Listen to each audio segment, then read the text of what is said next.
What's up, guys? It's your girl Stephanie McKay, and welcome back to my channel. If this is your first time on my channel, welcome. Once again, my name is Stephanie McKay, and today we're talking about Real Housewives of Atlanta, Season 11, Episode 13, and it's called Tempers in Tokyo. So the episode starts off with the ladies at a sushi restaurant, and we're going over the debacle between Nene and Tanya, and the comment that Nene made in regards to Tanya marrying either her fiance or marrying someone else.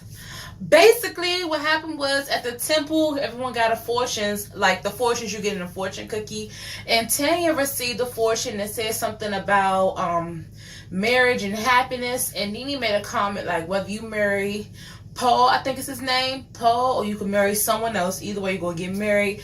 Tanya took offense to that, and she's like, why would you say I'm going to marry someone else? Like, I've been with Paul for 3 years, we've been engaged, and there have been comments in the past in regards to Tanya being engaged for so long, but I honestly feel like it's no one's business. But anyway, we're at the sushi restaurant, and Tanya brings it up. I guess she wants to address it. I understand. If my friend says something that hurt my feelings, I would want to address it as well. You could tell in this moment that Nene, who was very nasty, I felt this entire episode, she was just like shutting it down. Like, I don't care, I don't give a F, I don't give a F. And Tanya's getting real emotional, and she starts to cry. Now, I'm a very emotional person. When I feel things, I emote it. So I'm a crier as well. And if one of my friends says something hurtful to me in regards to my relationship, I could see me getting emotional too. But what really threw me off was that the ladies were acting as if Tanya has no right to be emotional. Like, let's be very clear. All these hoes are sensitive as hell, okay? Crying isn't the only way to show that you're sensitive to a situation. Between Portia maxing out on like everybody and physically attacking people, Candy, her mother can't even sneeze in her direction without her crying. Nene's just being nasty, like a nasty person. And don't even get me started on crying old Cynthia. She cried about everything. It's like everyone takes turns being emotional, and I felt like everyone was on Tanya's back for being emotional in this moment.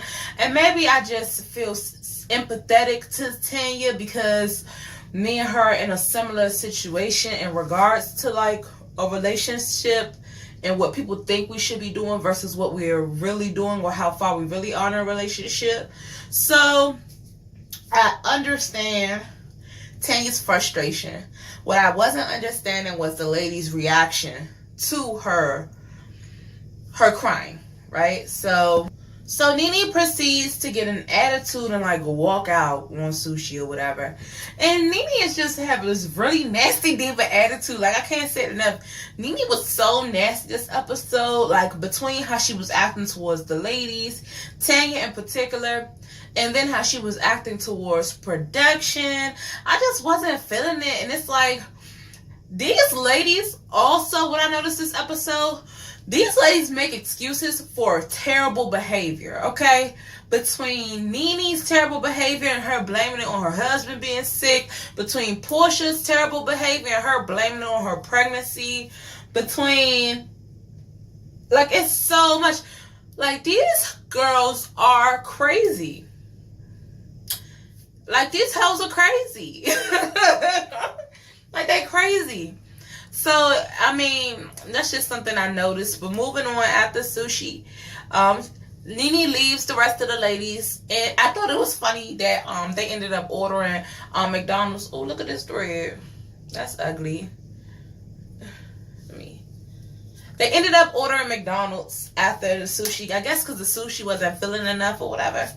So, I thought that was funny. They have McDonald's everywhere. I don't think I would have chose McDonald's in Tokyo, but whatever. But on the bus ride back to the hotel, Marlo and Eva get into an argument. Now, pause for a second. Eva Eva is a really pretty girl. I think we all know that. These really long braids, like she has like floor length braids, everything. Like the cutest braids. And they look really good on her. They really fit her style and her personality. Marlo on the bus looked, this is the worst I've seen Marlo look. Now, I know the airline lost her luggage. So, I'm trying to be lenient, but Marlo looked a mess. And Marlo and Eva are going back and forth on the bus. Now, Marlo has been shading Eva consistently. Like, always taking shots at Eva. And Eva's low-key been like just eating it and ignoring it. But today wasn't the day because Eva started reading Marlo down. Now, everyone that knows me personally know I come for a bad weave, some terrible edges. I address it, and especially when I don't like you and I'm mad, that's the first thing I'm saying. So Eva must have took some notes from me or something because she was going in on that weave. And I was living it. Eva was reading, and then Marlo was responding, but she wasn't reading. Eva was reading down. Okay? And I don't even want to rehash it. Just know that Eva really told Marlo a new one. Talked about her weave wasn't tagged down.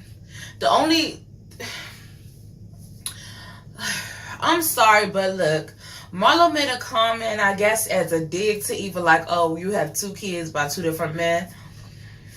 And at this point, everyone in the black community, you having multiple kids by multiple men is like something that you can shame someone for. But we have to understand that life happens. Everything is not cut and dry. Everyone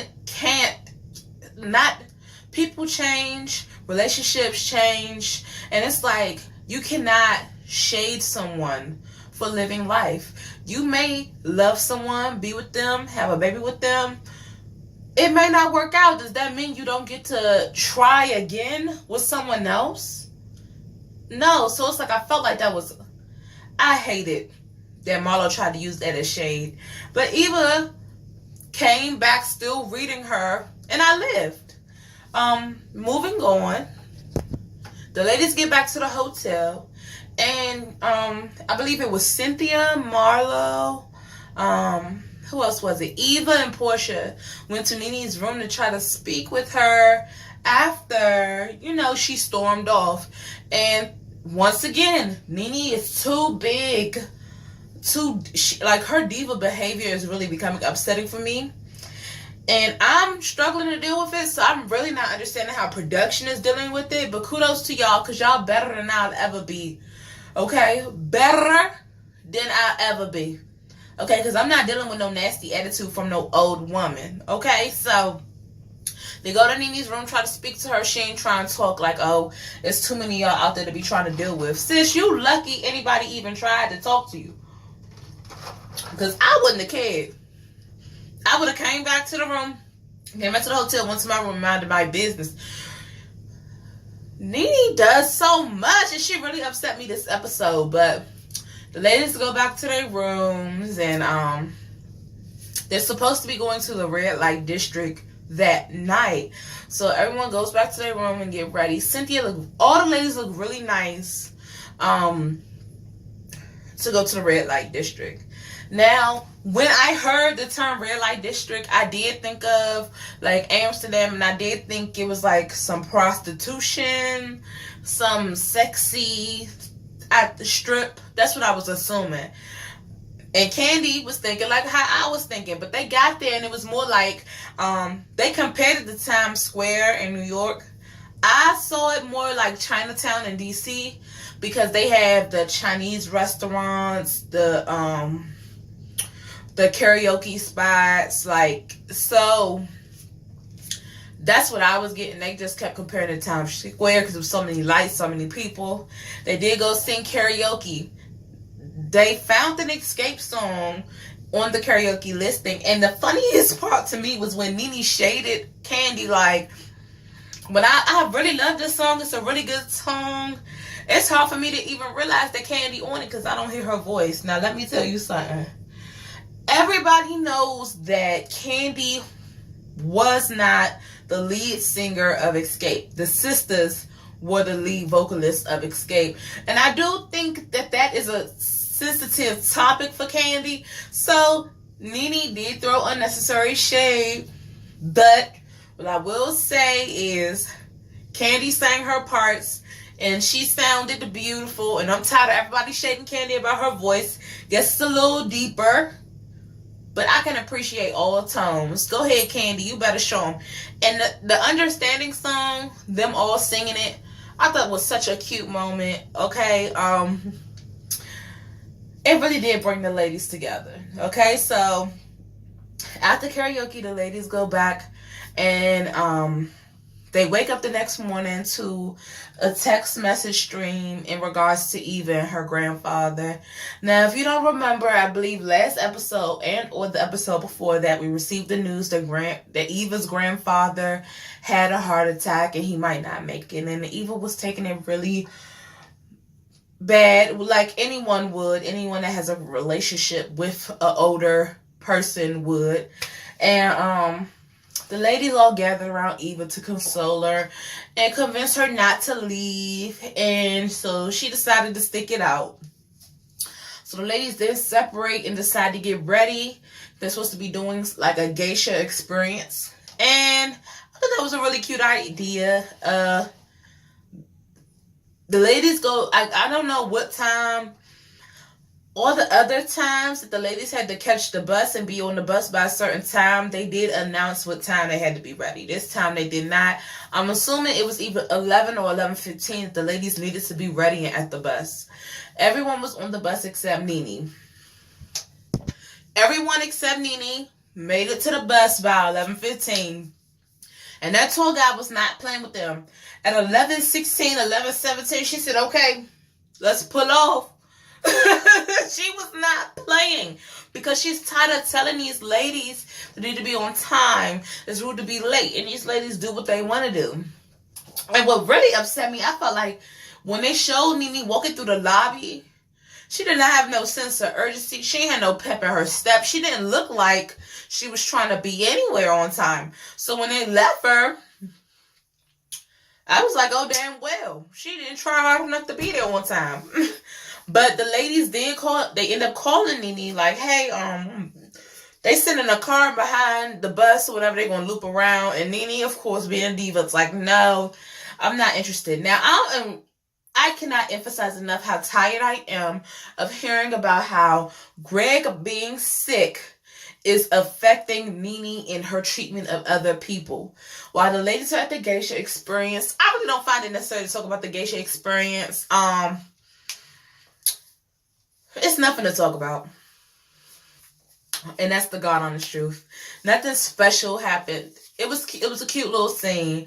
But when they showed Nene in her hotel room, Nene attempted to call Greg. Greg did not answer the phone. Now, I don't know about y'all, but I don't feel bad for Nene. Okay, because her attitude is so terrible. Like, I just cannot emphasize it enough. Nene's attitude was really irritating, how she was talking. This is when I saw how she was speaking to the producers and the behind-the-scenes people, and I really didn't like that. I mean, she may be a star, but you never too big of a star to be talking to people crazy. Get out my room and stuff like that. Like, that's not necessary. And I was just so turned off by Nene. I can't reiterate it enough. Like, her behavior really upset me this episode. Like, I'm really about done. On top of that over-bleached wig that is really looking terrible every time I see it. They curl it. The curls don't stay. They straighten it. It's still frizzy. This hair is terrible. Just like your attitude. And Nene, I'm just done. I can't talk about Nene no more, but I have to because they keep showing this hoe. Okay? But her attitude, very distasteful. Like, I cannot believe what I'm seeing. Like, Nene, like, what is wrong? Like, don't you know how they say, like, when people get old and bitter? Like, that's really what Nene's giving. Like, I understand that great. You know what? Not everyone is like me. I try to remain positive no matter what's going on in my personal life. I don't try to relay negative energy. So, Let me not ride her too hard. But just be clear, Nene's attitude is disgusting, and I'm through with Nene at this point. But the ladies call Nene and like, look, are you meeting with us for lunch? Like, you done throwing your tantrum? Can you at least meet with us for lunch? So Nene gets dressed and she meets the ladies at lunch. They eat lunch. They ate a lot in this episode. I feel like I might be getting the scenes confused, but Nene comes to lunch and they're talking about there's a conversation about the wedding, Eva's wedding. Mind you, they're in Tokyo for her bachelorette. It was really nothing memorable about the lunch, but after the lunch, Tanya decided to pull Nene to the side and try to have a conversation with her. Once again, Nene has showing how nasty she is. Tanya's trying to, explain her position. And Nene is just like shutting it down. I don't know what the problem is. I don't know if Tanya's Nene's friend. I don't know whether she's just a part of the show. I don't know anything because Nene is just acting real crazy towards this girl. Like, one thing Tanya said that really made me side with her is, it's not but so many times you gonna yell and cuss me out and then expect me to receive anything you have to say. I personally, everyone that knows me personally know I do not cuss. I do not use profane language. So when people cuss, it does sound harsher to me than it may sound to maybe you or someone else. So Nene constantly telling her, I don't give a F about you or him. Like, those aren't words you use with a friend, and you would expect your friend to care about you and your partner or your spouse. So Tanya was really trying to clear that up. Like, what you said hurt me. And Nene gave an apology along the lines of, I'm sorry if what I said hurt you. You can't apologize for how someone feels about something. You need to apologize what you did or what you said to make them feel that way. And I'm just tired of talking about it. Like, Nene just really rubbed me the wrong way this episode. Like, that's all I can remember about the episode. Like, I don't feel like anything else is important. Marlo finally got her bags, so hopefully she won't have to be looking busted no more. And that's pretty much it. That's pretty much the whole episode. Nene attitude, nasty attitude, really took up the whole episode. So we'll basically talk about next week, I guess. Was there something else that happened? Yeah, that's pretty much it. That's all the important things that happened in the episode anyway. Okay, guys, this is the end of the video. If you like this video, like this video. If you like me, subscribe down below. Don't be afraid to leave a comment. I really want to know what you guys think about Nene's attitude. I really cannot take it. Comment how you feel down below. Thanks for watching this video, and I'll talk to you guys later. Bye.